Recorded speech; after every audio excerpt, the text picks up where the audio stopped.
আমি আল্লাহ তোমাকে ছেড়ে দেই নাই, শীঘ্রই তোমাকে দান করব। হ্যাঁ, তোমার বোঝাকে আমি হালকা করিনি।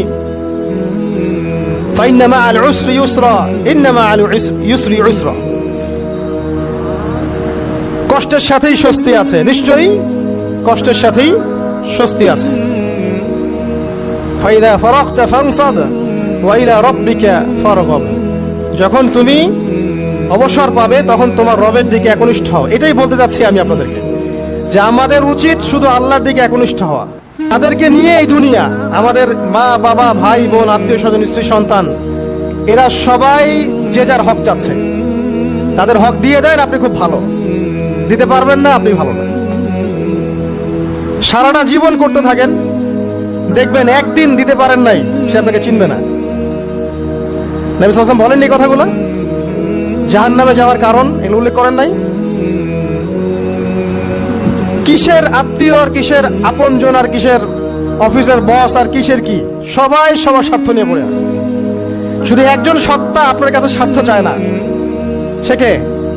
আল্লাহ পাক। এটা যদি বুঝতে পারেন তাহলে দেখবেন মনটা আল্লাহর দিকে নরম হয়ে যাবে। আর মুসলিমদের এখন এই মানসিক আত্মশুদ্ধিটা বেশি দরকার। আমরা কেন যেন অস্থির জাতি হয়ে গেছি এখন, একটা মানসিকভাবে শান্তি নাই আমাদের মধ্যে।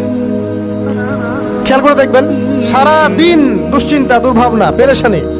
নামাজে আসি তাও মনে হয় যত তাড়াতাড়ি নামাজ শেষ করতে পারলে বাস। 5 মিনিট 4 রাকাত নামাজ, আর ইমাম যদি ভুলে 10 মিনিট পড়ায় তো চাকরি নট। খতিব খুতবা দিবে 30 মিনিট ঘড়ি ধরে বলে দিবে, ভুলে যদি 10 মিনিট বেশি দিয়ে ফেলছে, আজকে আসছেন ভালো কথা, হাদিয়া নিয়ে যান, পরের দিন আর আসেন। অস্থির। অস্থিরতার কারণ দুনিয়ামুখিতা, আল্লাহ থেকে দূরে থাকা। অস্থিরতার কারণ কোরআন থেকে দূরে থাকা। অস্থিরতার কারণ নিয়মিত সুন্নাহর উপর আমল না করা, ডেইলি জিকির আজগার গুলো না করা, ডেইলি কোরআন তেলাওয়াত না করা, হাদিস অনুবাদ সহ না পড়া, দিনের জ্ঞান চর্চা না করা, দিনী হালাকাগুলোর মধ্যে না বসা।